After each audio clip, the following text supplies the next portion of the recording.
Et ça me permet encore de distinguer l'intellectuel d'un universitaire. Achille Mbembe a écrit 300 000 livres. 300 000 livres plébiscités par les Occidentaux en général et Paris.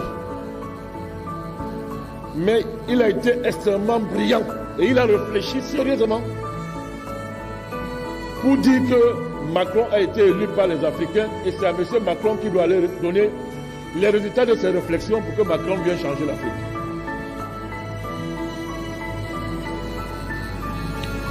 Et il le fait sans avoir honte.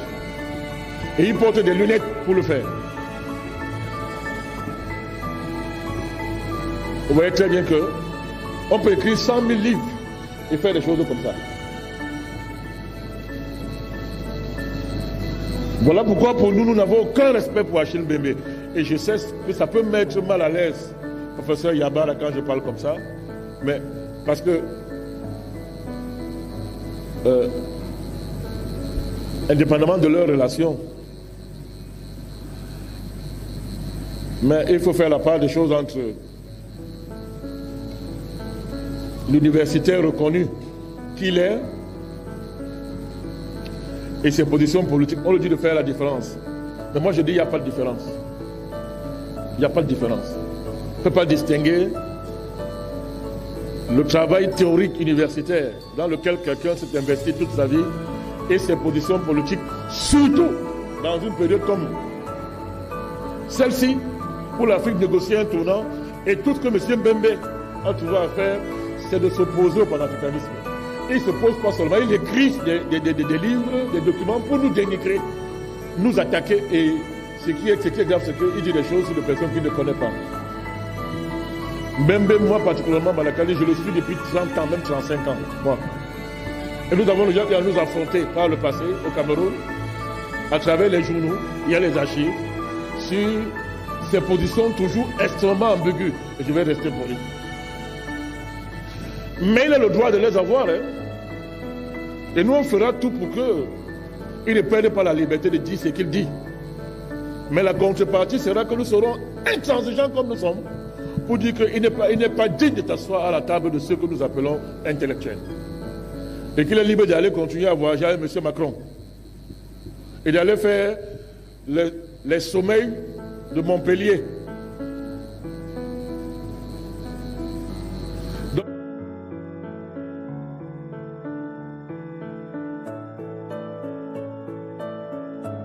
Introduire quelqu'un que moi je considère normalement, pour qui j'ai du respect. Je ne le connais pas. Mais nous avons une fraternité intellectuelle. Une fraternité idéologique, je pourrais dire. Et dans la fraternité de l'esprit, il n'y a pas de frontières. On se rencontre par l'esprit sans se rencontrer physiquement. Et moi, j'ai rencontré par l'esprit le professeur Boukari.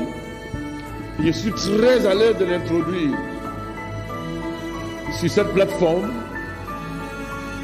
et je ne suis pas digne de lui dire quoi que ce soit en termes de comment il va se comporter et il sait que nous ne lui avons posé aucune condition dans ce sens-là.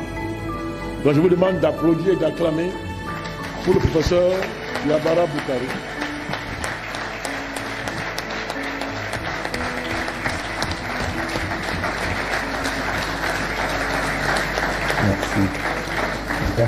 Merci beaucoup. J'ai tenu à l'introduire moi-même pour le respect que j'ai pour lui. Et j'espère avoir été à la hauteur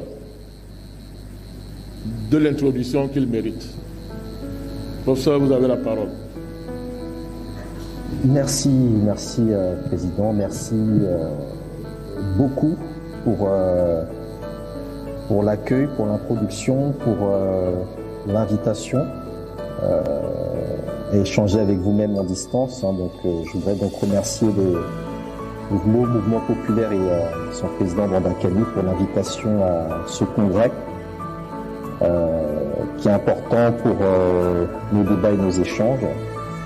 Je voudrais aussi remercier Pan-African Media TV pour la technique et la retransmission des travaux. Je suis un universitaire et un militant. Donc, je pense toujours la théorie et la pratique. Je suis quelqu'un qui défend le débat d'idées. de partage, de diplomatie intellectuelle. Donc quand je peux, je réponds aux invitations quand je pense qu'elles sont nécessaires pour faire avancer le débat.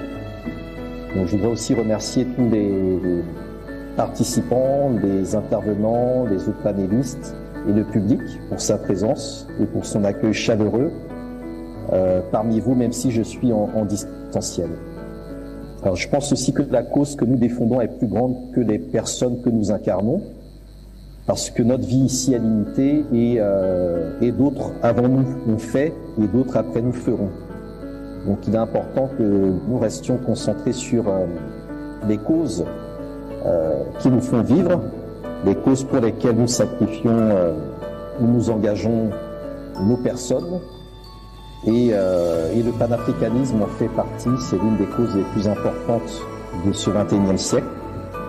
Il est donc important de l'aborder sous tous les angles, toutes les perspectives et tous les points de vue, même si on n'est pas forcément totalement d'accord avec tous les points de vue. On m'a demandé d'apporter une analyse sur le cadrage thématique suivant, qui est panafricanisme de gauche, canular idéologique ou véritable perspective idéologique au XXIe siècle. Alors, dans le document de cadrage thématique dont j'ai pris connaissance, j'ai bien noté un élément important qui a été souligné, c'est la nécessité de prendre du recul par rapport à la spontanéité des déclarations, notamment de nos chefs d'État, quand ils arrivent au pouvoir ou quand ils y sont et qu'ils abordent la question du panafricanisme. Je pense qu'il y a aujourd'hui une attente très forte de la jeunesse pour que le panafricanisme soit proclamé et déclamé, et que parfois les concepts ou les déclarations précèdent peut-être un peu l'action, ou l'action ne suit pas suffisamment rapidement les déclarations ou la spontanéité des déclarations. Et donc ça crée des périodes de confusion, ça crée des périodes de polémiques, de controverses. Et c'est dans ce contexte-là, je pense que la notion de panafricanisme de gauche a suscité beaucoup de débats, beaucoup de critiques, et en même temps une certaine défense que j'ai fait le pari de soutenir, non pas uniquement par souci intellectuel, mais également par nécessité d'avoir une vision globale de tous les enjeux autour du panafricanisme. Donc dans le cadrage, il était demandé de réfléchir un peu sur l'identité historique de ce panafricanisme de gauche et de sa signification politique. Alors, à titre personnel, je ne me considère pas et je ne me présente pas comme panafricaniste de gauche. Parce que le panafricanisme de gauche, c'est déjà tout simplement du panafricanisme. Néanmoins, la remarque, la précision est importante et j'y reviendrai un peu plus tard.